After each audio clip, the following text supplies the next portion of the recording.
Selamat bergabung di Femina Live pada sore hari ini di program Ngopi Sore pada hari Jumat 27 Januari 2023. Bersama saya Peti Fatima.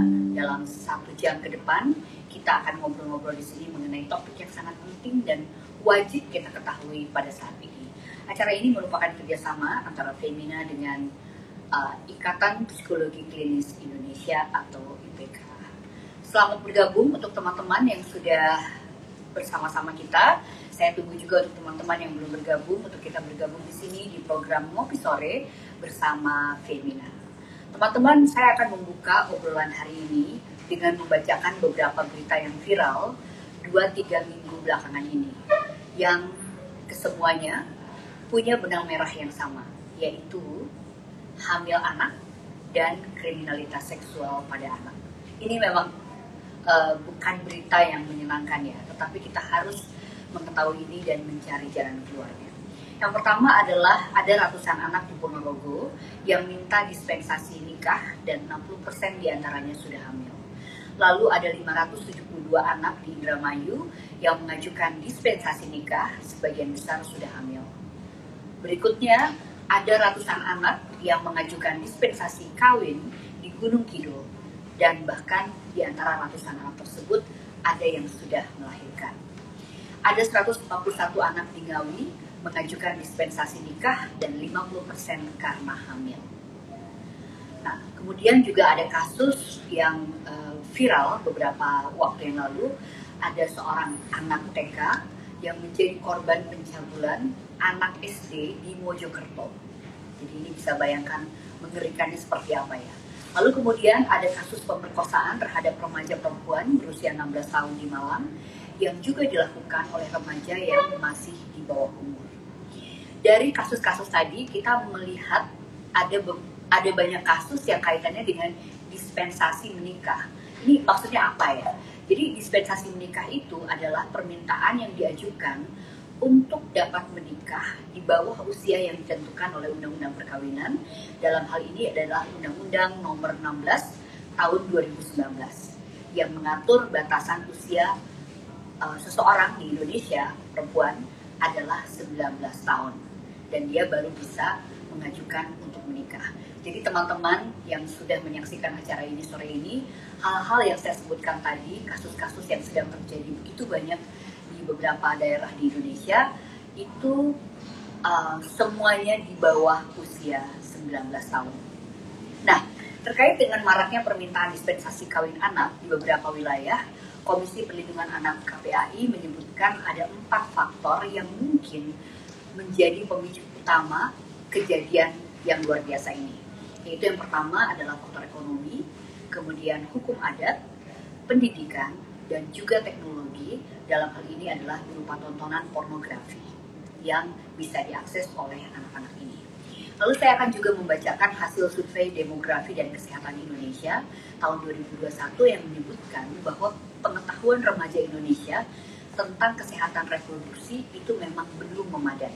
Hanya 35,5% remaja perempuan dan 31,2 remaja laki-laki usia 15-19 tahun yang mengetahui bahwa perempuan dapat hamil dengan hanya 1 kali berhubungan seksual. Ada juga survei misalnya dari Komite Perlindungan Anak KPAI dan Kementerian Kesehatan pada Oktober 2013 yang menyebutkan sekitar 62,7% remaja di Indonesia telah melakukan hubungan seks di luar nikah dan sekitar 20% dari 94.270 perempuan mengalami kehamilan yang tidak diinginkan masih berusia remaja dan 21% diantaranya pernah melakukan aborsi. Ini semua yang saya sampaikan ini pasti membuat kita menjadi miris ya, dan kita juga berpikir ini kenapa terjadi seperti ini. Indonesia sudah sangat maju, pendidikan kita juga sudah cukup baik, tetapi mengapa hal ini begitu terjadi banyak? Dan apakah Indonesia ini sudah darurat pendidikan seksual ini? Dan karena anak-anak pra remaja ini dalam pandangan Femina nampaknya tidak mengerti apa yang sedang terjadi pada dirinya dan apa resiko dari perilakunya, dalam hal ini adalah perilaku seksualnya. Nah, Daripada cuma miris, Femina akan mengajak para penonton Femina Live kali ini untuk ngobrol bersama narasumber kita, Mbak Ratih Ibrahim, yaitu beliau adalah seorang psikolog klinis, ketua 2 IPK Indonesia, CEO dan founder dari Personal Growth. Saya akan panggil dulu Bu Ratih nih, Mbak Ratih untuk bergabung dengan kita. Saya waving dulu pada semua teman-teman. Hari ini kita sedang ngopi sore dan kita mau berbicara mengenai pendidikan seksual pada anak. Terkait dengan itu banyak kejadian yang terjadi pada waktu-waktu ini. Oke, saya mau menyapa dulu Mbak Ratih nih. Halo. Hai Mbak Ratih. Hai. Apa kabar? Baik dong. Aku senang sekali ketemu sama Patty Fatimah, the one and the only Patty Fatimah. The one and only Ratih Ibrahim. Iya. Satu-satunya yang naro di sosial medianya sebutan cinta terhadap gue, Bunyet. Kita nggak perlu kasih tahu ya. Nyet itu artinya apa kan? Pokoknya nyeti. Iya. Apa kabar Mbak Ratih? Lama banget kita nggak ketemu. Baik dong. Baik, ini ya? Aku pakai scarf-nya IPK Indonesia. Warna ungu ya. Ungu biar sama seragamnya tadi. Terima kasih selalu IPK membantu Femina berkolaborasi untuk program-program yang keren. Thank you very much Mbak Ratih dan tim dari IPK. Thank you. Mbak, ini agak mengerikan ya Bunyet ya. Apa yang terjadi belakangan ini. Tadi saya menyebutkan ada 6 kasus terakhir yang banyak dibicarakan yang menjadi viral. Itu kayak gunung es sebetulnya. Pasti akan banyak ratusan kasus lain yang terjadi bersama-sama.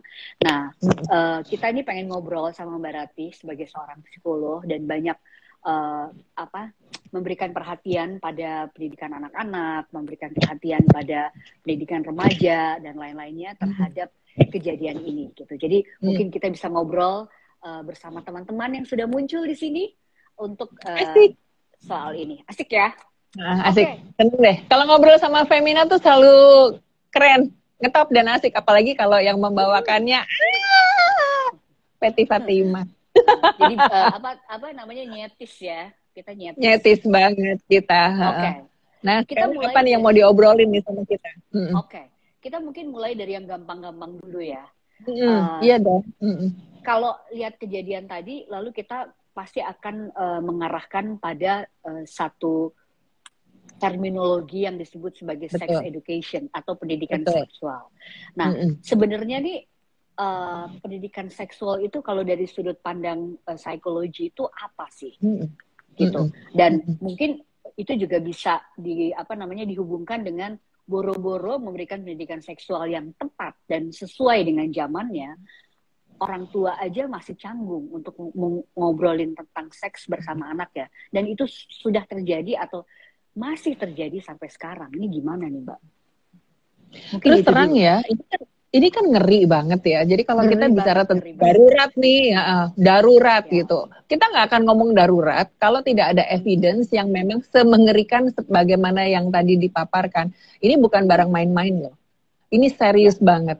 Kenapa? Karena jika yang terjadi kondisinya sebagaimana yang kita pahami tadi bersama-sama sebagai bentuk kedaruratan ya, itu kita bisa membayangkan kan kualitas SDM kita di kedepannya jadinya bagaimana. Karena lahir dari kehamilan yang tidak diinginkan atau yang tidak siap, lahir dari pasangan-pasangan yang belum siap, ya. Jadi kan nanti proses pendampingan kehamilannya aja bermasalah, melahirkannya bermasalah, pengasuhannya bermasalah, dan anak-anak yang dilahirkan kan berpotensi menjadi anak-anak yang ditelantarkan.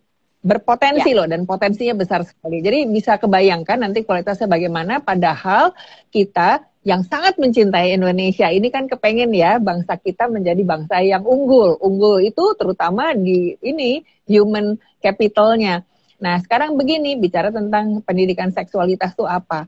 Saya itu menemukan dalam perjalanan saya nih, 30 tahun lebih jadi psikolog klinis, saya menemukan banyak sekali orang tuh salah kaprah loh Mbak Patty. Ya, jadi pendidikan seks itu nggak boleh, harus tabu itu.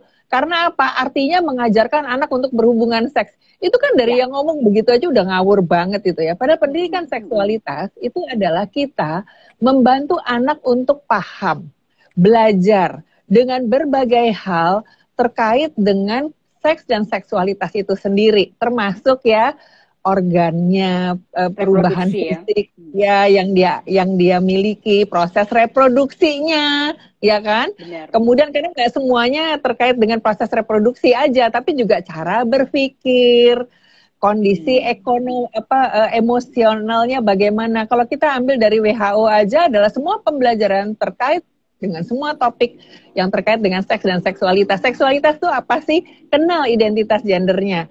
Lahir sebagai laki-laki, lahir sebagai perempuan gitu ya. Kenapa? Karena organ seksual yang sudah diberikan oleh Tuhan, oleh Allah Sang Pencipta adalah demikian. Nah, jadi kalau sekarang kemudian ya kita tidak menegasi teman-teman dengan preferensi seksual yang bervariasi itu, tetapi kan penyebutan misalnya contohnya he and she itu menunjukkan identitas gender, kemudian diganti menjadi it, diganti menjadi they gitu, itu kan bingung untuk anak-anak yang usianya masih muda gitu. Dan ini ada banyak sekali mitosnya ya yang membuat seks itu kotor, tabu. Jadi artinya di sini berangkat kepada bagaimana kita memaknai seks. Begitu disebut sebagai tabu, sebagai dosa, sebagai pokoknya yang jelek-jelek itu ya. Nah, kita kan lahir karena orang tua kita melakukan hubungan seksual. Sebagai manifestasi dari cinta. Ya ini kita ngomong seks bukan yang tadi kamu bilang sebagai darurat tadi ya. Manifestasi cinta, komitmen di depan Tuhan ya untuk membina keluarga yang baik gitu. Masa itu tabu sih? Jadi intinya kalau siap dan betul-betul berdasarkan pemahaman secara seks dan seksualitas yang benar dan tepat, seks adalah karunia dari Tuhan yang sangat indah dan sangat mulia. Tapi ada syaratnya, waktunya mesti benar. Tadi waktu Mbak Peti bilang ya, ini kan ada undang-undang nih tentang batas nih termuda untuk bisa menikah. Itu tuh nggak main-main loh pemerintah menetapkan batas usia itu, gitu kan? Tadinya 16 tahun loh ya, gitu kan? Tadinya 16 tahun buat perempuan, 18 untuk laki-laki. Dan kalau di bawah umur 21 tahun harus minta izin tertulis dari orang tuanya, gitu kan? Karena negara melindungi warganya supaya tidak terjadi perkawinan anak-anak gitu. Jadi ini serius nih. Jadi kalau kita menggunakan semua ya urusan agama apa tuh kita pasang-pasangkan untuk mencocok-cocokkan, padahal sebetulnya ternyata yang terjadi adalah kesalahkaprahan kan berbahaya juga. Jadi waktunya mesti benar.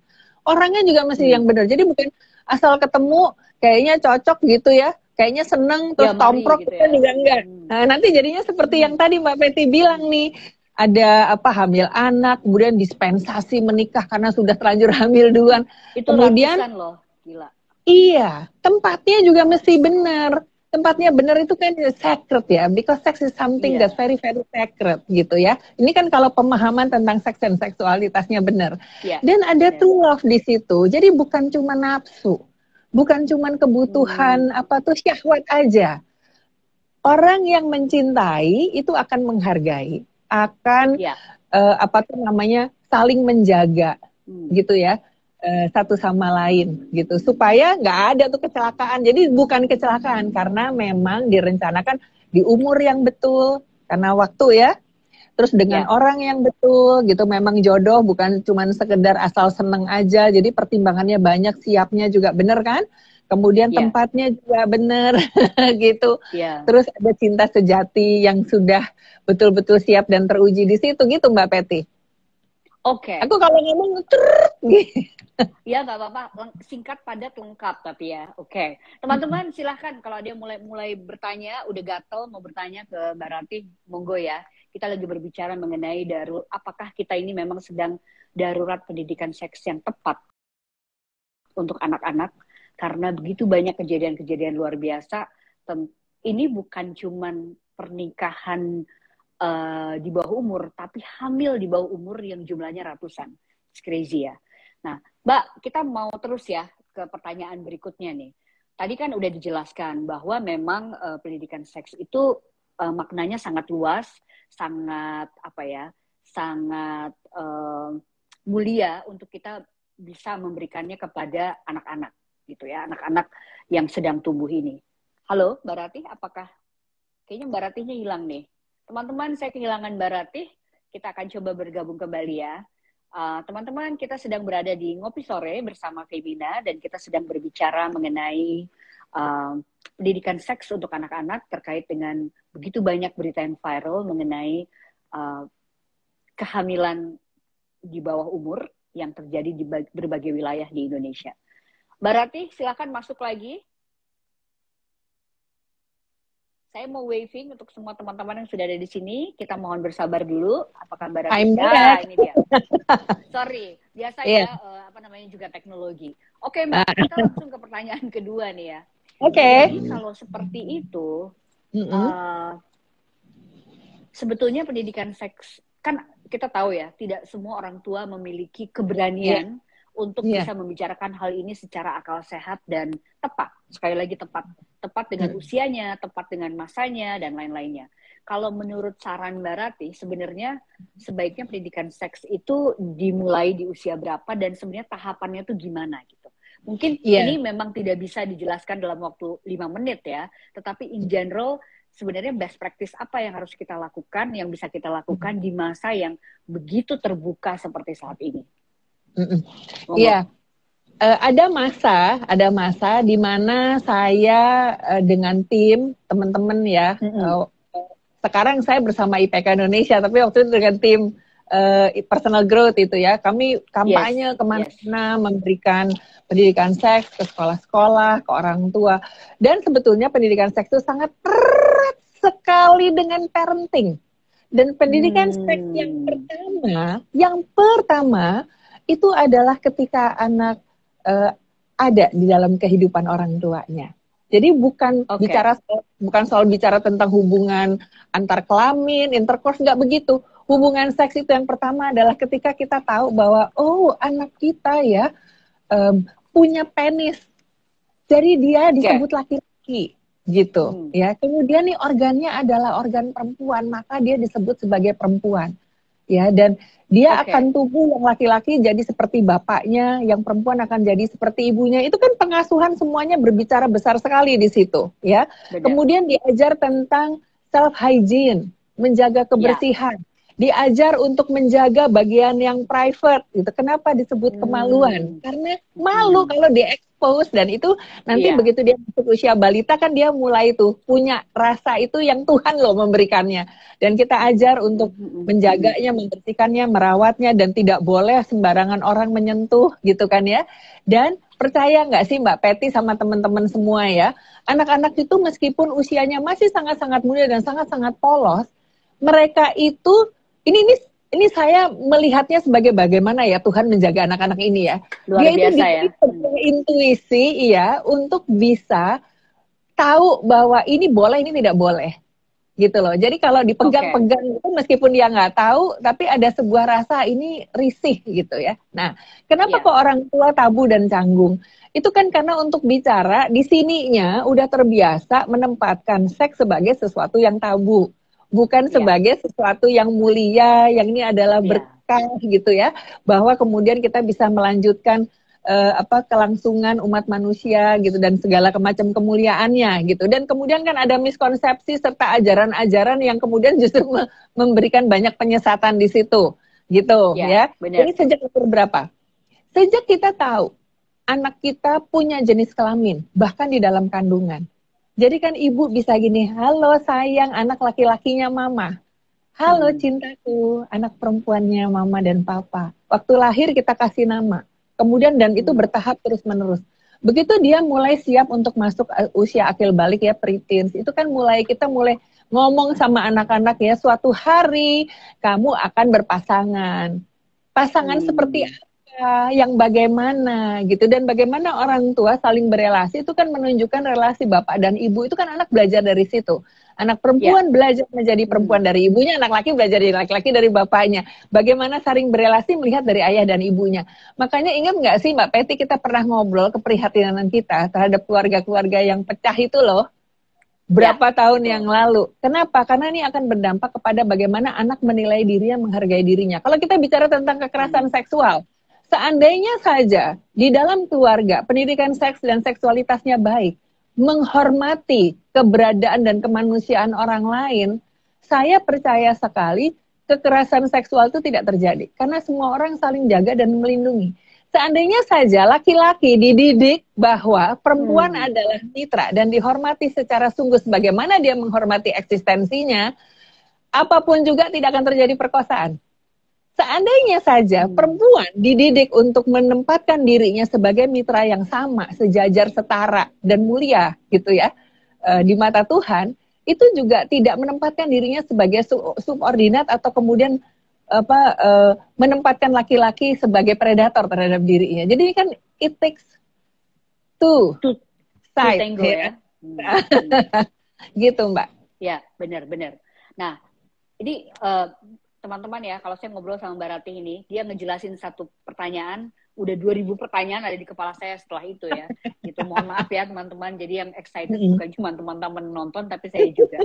Nah, Mbak Ratih, ini menarik ya. Tadi Mbak Ratih bilang soal menghargai diri sendiri. Saya mempunyai pandangan yang sama, membaca semua berita-berita atau semua kejadian-kejadian luar biasa seperti yang saya sampaikan tadi. Ini kayaknya ada darurat yang lain, yaitu remaja-remaja ini, baik yang perempuan maupun yang laki-laki, itu tidak menghargai dirinya. Dan ketika dia tidak menghargai dirinya, maka hubungan antara mereka berdua ini menjadi chaos gitu. Satu menjadi subordinat yang lain dan dengan mudah terperdaya misalnya, atau hal-hal yang lain.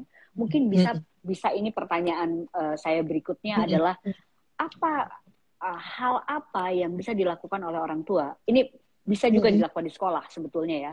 Maksudnya oleh orang dewasa di sekeliling anak-anak ini, ketika dia sedang tumbuh, untuk dia bisa menghargai dirinya dengan cara yang relevan dengan masa ini gitu. Saya sekali lagi mau menyebut bahwa masa ini sangat terbuka, dan itu memang juga berpengaruh ya terhadap bagaimana dia menilai dirinya gitu. Menjadi orang tua di zaman sekarang, Mbak Peti, itu sangat penuh dengan tantangan dan bisa sangat complicated, ya. Anak-anak terpapar dengan begitu banyaknya informasi yang sebetulnya baik ya, karena mereka jadi punya ruang untuk belajar dan mendapatkan akses macam-macam ya, secara lebih terbuka. Tapi di sisi yang lain ini kan seperti pisau bermata banyak gitu ya. Itu kan juga ada tantangan yang mengerikan juga ya, yang kita orang tua belum tentu siap. Karena waktu kita mengajarkan sesuatu kepada anak-anak, anak-anak mendapatkan sumber dari yang lain dan itu bisa ditabrakkan kepada kita gitu. Jadi gimana ya caranya ya kita untuk bisa mendampingi anak-anak gitu ya, di usia puber, nggak cuman puber kan tadi udah diomongin dari awal. Mengapa dari awal? Karena itu adalah investasi kita loh. Supaya anak-anak bisa terbuka, ngobrol sama kita-kitanya juga harus open minded gitu. Termasuk mendengarkan ide-ide yang kadang-kadang aduh, kok jadinya kayak begitu sih. Misalnya anak saya nanya gitu ya, Mama aku laki atau perempuan? Itu keponakan Mbak Peti banget itu. Benar-benar, udah kebayang tuh ya. Itu yang suka mau dijadiin mainan di atas meja kalau bandel gitu. Dan itu saya tanya gitu, apa yang kamu punya di situ? Saya tanya gitu. Terus dia bilang, namanya apa gitu, ya. Artinya kamu laki-laki. Anak saya 2 laki-laki kan, ya. Terus begitu, bisa nggak aku jadi perempuan?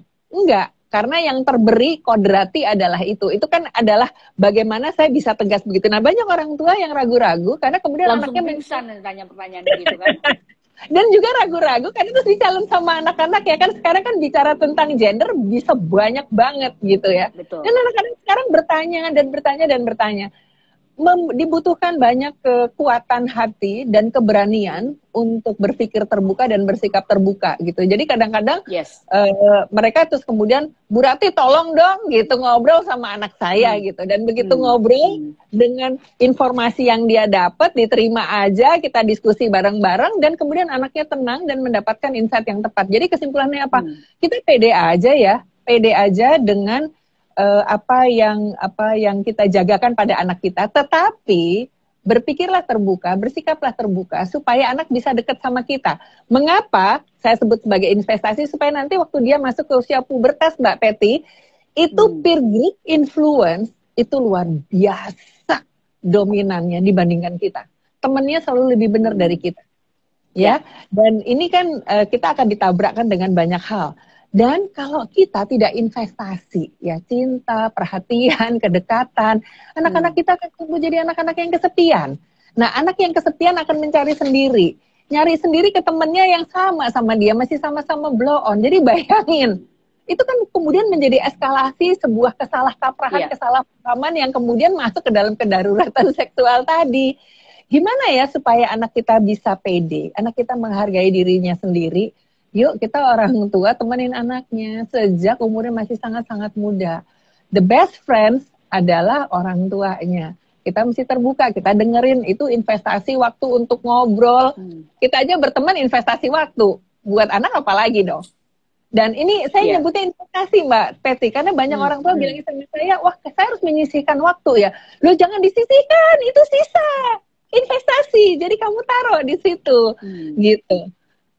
Ya, ini ini saya kira ini satu cubitan ya buat teman-teman yang datang dan sudah menjadi orang tua. Sekarang ini emang para orang tua tuh harus benar-benar pinter gitu. Maksudnya tuh pengetahuannya lengkap, pengetahuannya banyak dan update terhadap apa yang sedang terjadi. Tadi seperti pertanyaannya putranya Mbak Ratih, saya kira banyak anak sekarang yang begitu terbuka terhadap informasi in a good way mengenai gender ini dan hal-hal lainnya, itu akan bertanya, saya ini laki-laki atau perempuan? Dia mungkin sebenarnya bertanya biasa aja, tapi orang tuanya karena membayangkan itu pertanyaan maksudnya apa gitu, udah ketakutan sendiri gitu. Nah ini sesuatu salah yang juga menarik. Ya. Takut salah juga. Iya, takut salah juga. Nah itu nggak boleh salah ya. Memang apa namanya pendidikan yang dididik itu nggak cuma anaknya, tapi juga orang tuanya ya Mbak Rati ya. Iya. Jadi emang kita mesti literate juga sih, mesti literate, banyak baca, ikut ngobrol Femina ya. Iya. Jangan cuma nonton joget-joget aja, gosip-gosip, tapi nonton juga hal-hal yang kayak seperti ini ya untuk kita bisa share. Iya dong. Oke, Mbak Rati ini sudah ada yang masuk, teman-teman silahkan kalau ada yang mau bertanya, masih ada waktu. Saya mau ke pertanyaan dulu dari seseorang yang ada di sini. Ini namanya Dedi Novi. Saya nggak tahu apakah ini laki-laki atau perempuan atau kawannya suaminya. Dedi Novi 7 mengatakan gini, bagaimana pandangan Narsum terkait bebasnya penjualan kondom tanpa filter apapun jika dikaitkan dengan sex education sejak dini. Jadi sekarang kan dari dulu memang penjualan alat kontrasepsi itu juga masuk ke hypermarket ya, supermarket dan segala macam gitu. Mungkin tanpa filter ini maksudnya apakah memang sekarang ini jadi longgar ya? Gitu, bisa kebayang tuh. Sebetulnya itu sangat tergantung bagaimana kita memaknainya ya. Saya tuh pernah ke sekolah-sekolah dan kemudian ngobrol dengan anak-anak muda di situ yang penuh dengan pertanyaan yang macam-macam yang beraninya nanya sama Tante Ratih, karena kalau nanya ke orang tuanya mungkin mulutnya dirawit gitu. Atau disuruh berdoa karena aduh kamu pertanyaan kamu berdosa banget gitu ya. Terus pertanyaan adalah begini, Tante kenapa kondom ada rasanya gitu ya. Sebetulnya kan bisa dijawab dengan macam-macam. Dan ini kan anak kelas 6 SD ya. Tapi kan saya melihat kenapa dia begitu curious. Jadi terus saya balik dengan pertanyaan gitu ya. Terus saya tanya, kenapa kamu bertanya itu gitu? Karena adanya rasa pisang Tante. Kenapa nggak ada rasa waktu itu rasa rendang gitu. Jadi ternyata anak-anak itu belum tentu pikirannya sejauh yang kita pikir gitu. Kenapa Tante harus ada kondom Tante gitu? Itu kan juga pertanyaan-pertanyaan yang mereka tanya. Nah, sekarang memaknainya bagaimana? Saya sih melihatnya begini. Ini saya melihatnya ya. Anda bisa aja menyebut saya positivis gitu ya. Tapi begini, alat kontrasepsi itu ada untuk membantu kita bisa mengatur untuk kesehatan reproduksi, untuk keamanan. Jadi bukan hanya kehamilan, tapi kan juga penularan penyakit, gitu ya. Jadi kalau dia nggak ada, gitu ya. Jadi kalau dia ada, apakah itu indikasi bahwa kita tuh bejat, gitu loh. Kalau kita memaknainya begitu, jadinya bejat. Kalau penularan penyakit dan sebagainya itu juga kemana-mana, kehamilan juga kemana-mana. Jadi kalau saya memaknainya sebagai sebuah tindak bertanggung jawab, ya, untuk bisa melakukan pencegahan tadi kehamilan yang tidak diinginkan, yang tidak siap, kemudian penularan penyakit gitu. Jadi memaknainya demikian, sama kan memaknai seks sebagai sesuatu yang buruk atau sesuatu yang berharga gitu. Nah terus gimana kalau begitu? Nanti anak-anak pada bebas-bebas aja beli gitu. Sabar. Kita kembali kepada bagaimana kita memberikan norma kepada anak-anak. Betapa mulianya kamu, tubuhmu ini berharga. Your body is the temple, gitu. Your body is your temple. Yes, dan kalau itu bisa kita berikan, saya juga ngajarin gitu ke anak-anak saya ya, tapi juga tetap realistis gitu ya. Jadi itu kan anak-anak akan lebih berhati-hati ya. Terus ada lagunya siapa sih dulu itu Janet Jackson yang Let's Wait a While gitu ya, tunggu dulu. Nah itu anak-anak juga diajar untuk tunggu dulu, untuk tidak terburu-buru gitu. Bagaimana keperawanan ada yang berharga pada perempuan dan laki-laki bersama-sama, karena ketika itu kemudian diberikan menjadi sebuah momen yang sangat indah dan mulia. Nah itu kan perlu ya. Nah sekarang bagaimana dengan kondom itu? Nanti kalau itu yang kemudian menjadi value pada anak-anak, mereka juga nggak iseng-iseng kok beli kondom. Saya pernah menemukan anak-anak muda ya yang pada beli kondom. Saya beli tante dari mana? Lewat supir yang beliin. Buat apa? Saya tanya gitu. Kita tiup aja tante buat jadi pelembungan gitu. Terus buat apa? Ternyata jijik tante soalnya lengket-lengket. Jadi kadang-kadang mereka pingin tahu. Nah kalau kita bisa cukup terbuka ya, menjawab keinginan tahuan menjelaskan. Iya, dan tidak serta-merta langsung menghakimi, menjudge anak-anak bahwa ini sebuah yang dosa, jahat, segala macam. Diskusinya terbuka. Saya percaya insya Allah anak-anak itu tuh juga akan lebih lebih beres juga gitu loh otaknya terhadap benda-benda yang ada di sekitarnya. Jadi Mbak Roti tadi menyampaikan lagi tuh ya teman-teman bahwa kadang-kadang orang dewasa itu kalau ditanyakan sesuatu yang seperti ini misalnya tentang seksualitas atau segala macam, kita itu bukan dengerin pertanyaannya, tapi kita sibuk gue jawab apa atau kita jawab apa. Padahal mungkin anak-anak itu bertanya benar-benar bertanya polos yang pikirannya ya bukan ke arah situ, tapi just curiosity sebagai manusia ya, sebagai human being gitu. Bener nggak sih Mbak Roti? Iya, kayak nanya gini, Mama, aku datangnya dari mana? Iya, betul. Dari perutnya Mama, boleh lihat nggak dari mana aku keluar gitu? Kan kita bisa jelaskan dari perut, kemudian memang keluar ada tempatnya di bawah, tapi tempat ini sangat berharga, sangat suci, dan sangat private, nak. Jadi memang tidak boleh kamu lihat, kecuali nanti ketika istrimu yang melahirkan. Kan bisa dijelaskan begitu. Ya. Betul, atau betul. Nanti kalau kamu jadi dokter kandungan, kamu justru akan menolong bayi-bayi yang lahiran, selesai anaknya. Oh iya ya, kalau gitu. Jadi curiosity-nya itu terus gak jadi ngeri. Ya kayak saya pengen gini. Suatu saat saya mau jadi dokter binatang. Kenapa? Karena dia mau menolong pet yang ada di rumah melahirkan. Nah kalau kita sendiri pikirannya juga baik kan, kita dukung itu ya.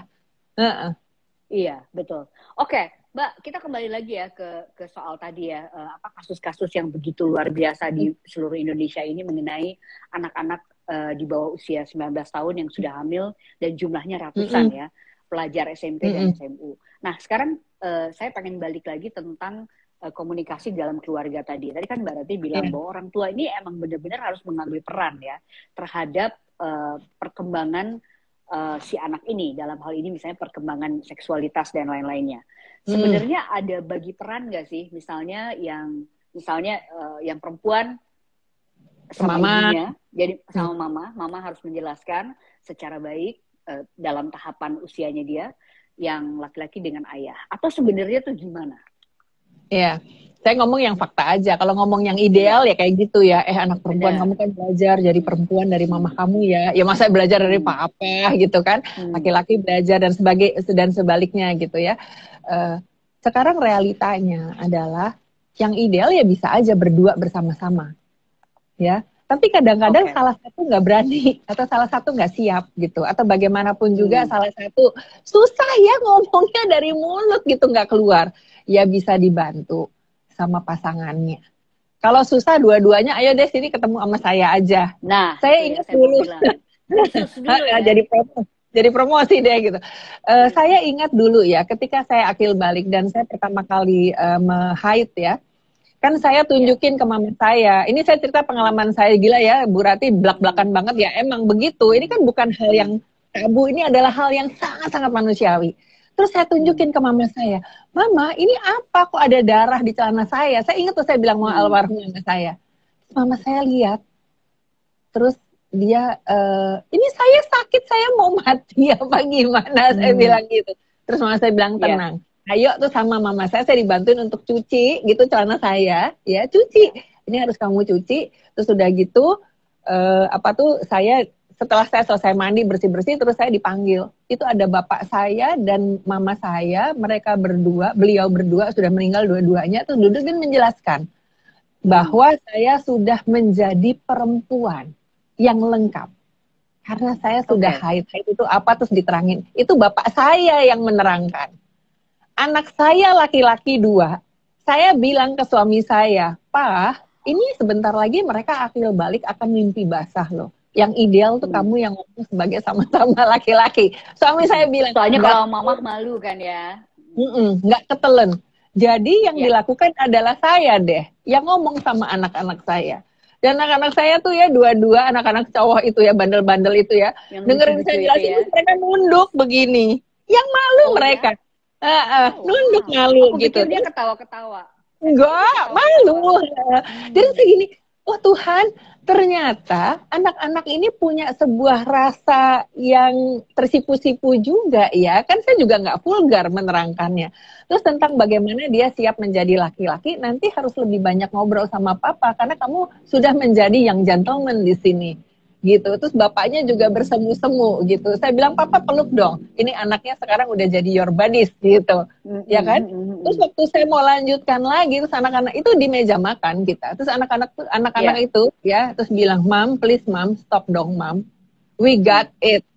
Terus yang adiknya bilang, Mama, we are having dinner. Jadi ternyata gitu. Malu juga dia ya. Iya. Jadi pertanyaannya Mbak Peti tadi, mesti siapa yang menerangkan? Siapapun juga dari kita bersama-sama lebih baik. Ya? Oke. Mbak, nih sekarang ke pertanyaan berikutnya ya. Tadi kan KPAI itu sudah menyatakan bahwa kira-kira ada empat faktor yang menyebabkan terjadinya kehamilan anak ini gitu ya. Salah satunya adalah pornografi. Jadi pornografi yang mereka bisa peroleh dari manapun sekarang ya, dengan gampang dan sangat personal gitu. Artinya ada di tangannya mereka, di handphonenya mereka, di laptopnya mereka dan segala macam. Nah, pengen tahu pendapatnya Mbak Rati. Pasti teman-teman di sini juga kepengen tahu sebenarnya tuh harus gimana. Sekarang pertanyaannya adalah bukan nggak boleh, tapi bagaimana mengantisipasi hal ini dan menyampaikan komunikasi ini kepada anak-anak remaja atau pra-remaja mengenai konten pornografi yang ada dimanapun dengan cara yang tepat dan sesuai sekali lagi dengan zamannya. Karena mungkin zaman dulu yang ini aja udah bikin mereka takut, zaman sekarang mereka nggak takut yang ini. Lebih takut.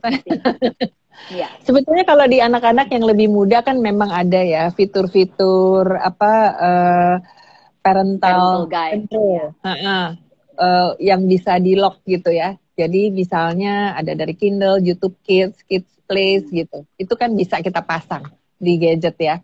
Nah, tapi begini loh Mbak Peti dan teman-teman, tahu nggak sih? Anak-anak itu seringkali terpapar bukan karena dia cari-cari loh. Tetapi lantaran kita orang tua itu suka iseng kan, lihat sendiri di sini, nanti dipinjam sama anaknya, terus tada muncul deh itu. Dan lupa di-delete ya, lupa dibuang historinya kan. Nomor 1, please, kita orang tua, kita ingin menjaga anak kita, jadi kitanya juga jangan istilahnya anak saya, Mama itu papanya sih itu bokep gitu. Jadi kitanya juga jangan yang terpapar dengan pornografi gitu loh. Ya, jadi gadget-gadget itu bersih. Kemudian pasanglah fitur itu. Kemudian bicara dengan anak-anak sejak usia yang sangat-sangat muda, betapa mulianya dia, bahwa tubuhnya adalah tempat ibadahnya. Gitu. Jadi suci, seks itu suci. Itu adalah karunia dari Tuhan, ya. Terus kemudian gini Mbak Peti, teman-teman, Kita itu seringkali kan memberikan ini dengan bebas, ya. Saya tuh kepada anak saya laki-laki saya bilang begini bahwa kita semuanya terbuka di sini. Tugasnya mama sama papa adalah jagain kamu, tapi itu harus dari umur kecil, ya. Jadi nggak bisa mendadak gitu ya. Nggak bisa mendadak, investasinya dari kecil. Jadi ceklah secara berkala. Privacy, hak untuk privacy itu diberikan seiring dengan bagaimana tanggung jawab, sense of responsibility itu tumbuh, kan kita bisa ngukur. Jadi saya tuh bisa lagi ngobrol gini, Raf, anak saya Rafael ya, coba mama lihat gitu. Kan dia juga panik dia nyimpen macam-macam. Kadang-kadang saya juga nemu yang oh my god gitu. Gitu ya. Saya berusaha untuk chill karena akil balik kan pingin tahu macam-macam atau membaca konversasi gitu teman-teman dia sama teman-temannya ya. Jadi saya berusaha chill aja. Terus saya bilang, tahu kan kamu bahwa di keluarga kita itu manner, tata krama itu penting. Itu kan menunjukkan kita adalah keluarga yang beradab gitu ya. Terus dia bilang, iya mah, sambil keringetnya segede-gede jagung, gitu kan. Jadi kata-kata ini nggak bagus, nak. Gitu. Coba deh, kamu bisa jadi kayak begitu tuh omongan yang manisnya ya. Terus habis itu saya juga kasih tahu kenapa pornografi is not a good thing. Ada batas umur. Itu batas umur itu nggak main-main. Terus ya, karena saya psikolog, saya jelasin lah tentang fungsi otak apa segala macam. Jadi big no gitu. Pada saat misalnya nih, pada suatu ketika saya menemukan anak saya gitu ya, buka gitu. Terus saya gini, kan kita udah komit nih, jadi saya bilang gini, mama lihat ini. Sini, wah takut kan mereka gini.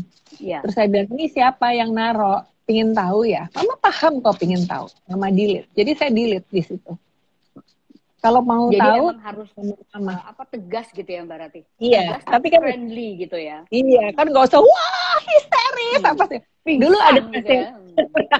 Dulu ada pasien saya itu jam 10 malam telepon saya histeris karena dia menemukan, jadi di history di komputernya itu dia menemukan ada sampai dia bawa itu 2 halaman link porn. Terus kan besokannya pagi-pagi dia datang ke tempat saya. Terus akhirnya setelah ditanya-tanya ternyata begini, bapak ibunya tuh malas aja nemenin. Jadi ngajarin anak-anak untuk setiap pertanyaan kamu cari di Google begini. Kita nggak usah nyalain Google-nya. Ya. Nah, anak-anak kan pengen tahu kan, dia nonton berita apa segala macam, terus dia lihat berita ada sedang marak perkosaan seperti halnya kita darurat seksualitas ini loh, Mbak Peti. Anak 8 tahun itu buka. Dan kan diajarnya ngelihatnya gambar. Jadi bisa bayangkan betapa syoknya anak ini. Ada sense bahwa ini sesuatu yang salah, tapi dia lihat gambarnya, terus dia makin, kan biasa kan ada algoritma, kan dia makin banyak gambar yang muncul. Iya, dia cari, kan bapak ibunya syok. Jadi datang, saya bilang, udah tenang, ini anaknya pingin tahu. Anaknya kan nunggu di luar sambil takut dia. Terus saya bilang, Tante Rati paham kamu pingin tahu, tapi sekarang kita udah tahu ya, pasti kan udah dikasih tahu papa mama bahwa ini tidak boleh karena bukan untuk umur kamu, ini untuk umur papa mama kamu. Jadi sudah di-delete semua. Kalau pingin tahu, bisa tanya sama papa, bisa tanya sama mama, bisa tanya sama Tante Rati, gitu. Ya, terus ibunya bilang, Bu, kok anak saya libidonya besar banget, Bu? Apa saya perlu berdoa supaya libidonya hilang, gitu? Saya bilang, jangan, Bu. Libido itu hadiah dari Tuhan. Orang yang punya libido besar itu artinya semangat hidupnya juga besar. Saya bilang begitu. Diarahkan aja. Seperti omongan kita di awal tadi, Mbak Peti. Oke. Menarik ya teman-teman. Kalau ngobrol sama Mbak Rati ini emang lupa bisa waktu. 2 hari nggak kelar. 2 hari nggak kelar. Kayaknya sampai handphonenya panas nggak kelar-kelar. Oke, saya udah hampir habis nih. Cuma tinggal 2 menit. Mbak Rati, singkat padat. Apa yang bisa kita berikan kepada teman-teman yang sedang menonton mengenai isu tadi, kaitannya dengan bagaimana kita bisa memberikan komunikasi yang terbuka dan tepat dengan masanya kepada anak-anak, terutama menjelang pra-remaja ini, agar mereka bisa menghargai dirinya dan tidak cepat terbujuk untuk hal-hal yang sebenarnya belum saatnya mereka lakukan. Cintai anak-anaknya ya. Cintai anaknya, itu kuncinya nomor 1. Ya, cintai anak-anak kita dengan sepenuh ikhlas apa adanya dia. anak-anak itu sering memiliki lack of self-esteem and tidak cukup mencintai dirinya karena dia belajar dari orang tuanya yang dilihat yang kurangnya aja. Lupa untuk menselebrasi hal-hal yang indah pada dia. Nilainya kamu jelek aja, dia lupa ada nilai-nilai yang bagus. Bahwa dia cukup cakep, dia cukup bagus, dia indah gitu ya. Bahwa dia itu keren, dia ramah. Jadi hal-hal yang baik itu kita tonjolkan dan kita cintai dia sebagaimana adanya dia. Jadi dia belajar tentang self-love dan self-respect. Kemudian bantu dia untuk bisa jadi keren. Karena semua anak butuh untuk keren. Ada anak-anak yang datang ke saya ya, karena gini, aduh sama mama saya udah 9 tahun didandani masih kayak baby tante gitu. Terus marah, padahal dia udah remaja. Gitu ya. Jadi terus bisa dibantu untuk keren sesuai dengan umurnya. Dibantu untuk menampilkan perilaku, misalnya kayak anak saya gini ya, gini loh cara jalan cowok itu tegap begini gitu. Yuk olahraga biar body jadi, so brain, beauty and body gitu. Banyak baca sayang, bacanya begitu, kita diskusi macam-macam. Itu akan membantu anak-anak untuk punya self concept and self respect, baik kepada dirinya maupun kepada teman-temannya yang lain ya. Dan yang paling penting adalah dia juga diajar untuk bisa protect dirinya dia. Mudah-mudahan sih anak-anak yang demikian kan tumbuh menjadi anak-anak dengan self esteem yang baik ya. Jadi dia juga gampang dimanipulasi. Dan hubungan yang deket ya Tuhan, hubungan yang deket sama kita. Kita jadi best friend-nya dia. Kita tetap parents tapi kita adalah best friend-nya dia. Sehingga apapun juga dia bisa against the world. Tapi dia selalu punya tempat yang aman, yaitu di rumah sama papa dan mamahnya gitu. Menjadi rumah aman. Kalau begitu kan mudah-mudahan semua hal-hal itu tidak terjadi karena di rumah dia safe ya. Kemudian juga bantu anak untuk betul-betul tuh jaga bagian-bagian tubuh privatnya, menjaga tutur dan katanya gitu ya. Dan yang nomor 1 ada itu tadi Mbak Peti. Ayo jadi sahabatnya anak-anak kita. Kita kasih tepuk tangan buat Mbak Ratih, teman-teman. Yang disampaikan oleh Mbak Ratih itu benar-benar merangkumkan apa yang kita bicarakan hari ini mengenai darurat pendidikan seksual untuk anak-anak. Jadi self respect, self confidence, self protect terhadap dirinya dan juga menjadikan rumah menjadi tempat yang paling aman untuk anak-anak ini sehingga dia kalau ada masalah, kalau ada pertanyaan, kalau ada hal-hal yang membuat dia ragu atau membuat dia gelisah pada suatu saat, dia akan kembali ke rumah dan bertanya kepada orang tuanya. Itu ya Mbak Ratih. Peran ayah juga besar ya. Jadi mama dan papa adalah mitra yang sama.